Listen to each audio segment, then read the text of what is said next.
최종 투표율은 65% 정도로 예상됩니다. 네, 찬성을 안 끊어줄 것 같은 그런 예감이 듭니다.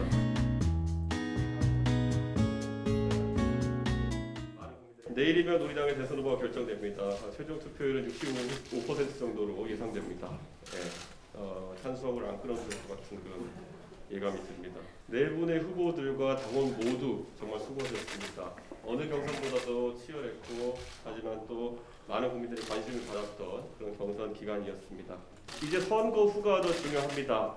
화학적 결합은커녕 갈수록 결속력이 저하되는 민주당을 반면교사 삼아 우리 당의 모든 당원과 지지자들은 의견을 모아야 합니다.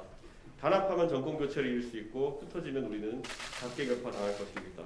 어제 제가 언론과 인터뷰에서 거강꾼들을 경계한다라는 발언을 했습니다. 우리 당에 선출된 후보로 뭉쳐야 하는 시점에 초기에 정치공학을 앞세워서 거강꾼 행세를 하는 사람이 많아지면은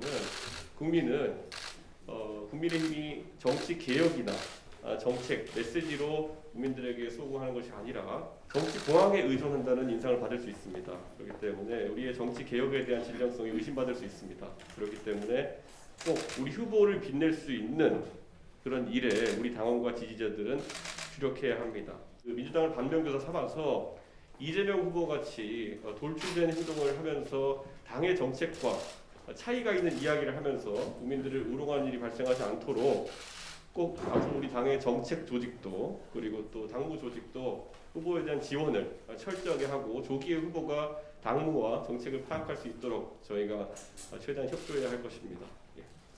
저는 이재명 후보에 대한 도덕성의 기대가 없기 때문에 따로 논평할 가치가 없고 이재명 후보의 대선 주자로서의 어떤 그런 실언이나 아니면은 국민을 실망시키게 하는 그런 행동들은 반복될 것입니다.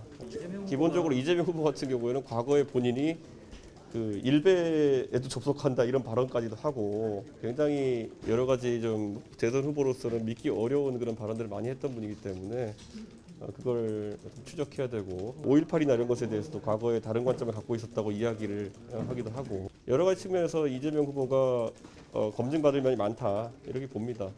당시에 김진태 의원을 비롯해서 뭐 몇몇이 그 당시에 광주에 대한 비하 발언이나 잘못된 언급을 했다는 이유로 이제 징계 대상이 올랐었는데 김종인 대표가 이끄는 비상대책위원회에서 김진태 의원의 건 같은 경우에는 전혀 그 앞에 징계를 받으신 분들의 그런 조치와 실제로 김진태 의원이 행한 행동이 오해를 살 수 있는 부분도 있지만은 전혀 그런 지점에 이르지 않았다고 판단해서 이미 지난 지도부에서 김진태 의원에 대해 가지고는 다른 판단을 한 사안입니다. 그렇기 때문에 당의 공적 절차를 통해 가지고 그 부분은 김진태 의원에 대한 소명이 된 거기 때문에 저는 김진태 의원이 제 지도부 하에서 그런 어떤 새로운 발언으로 문제가 되지 않는 한 저는 뭐 징계할 계획이 없고 저는 화학적 결합에 대해 가지고는 별로 의심하지 않습니다. 그런데 개인의 정치적인 어떤 이익이나 아니면 개인의 정치적 입지를 위해 가지고 오히려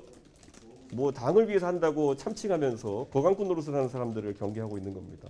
그 부분들이 지금까지 선거 때마다 항상 일정한 역할을 해왔고 이번에도 저는 기회를 엿보고 있다 이런 생각을 합니다. 어떤 후보가 선출되는지와 관계없이 거강꾼들이 가장 문제가 될 겁니다.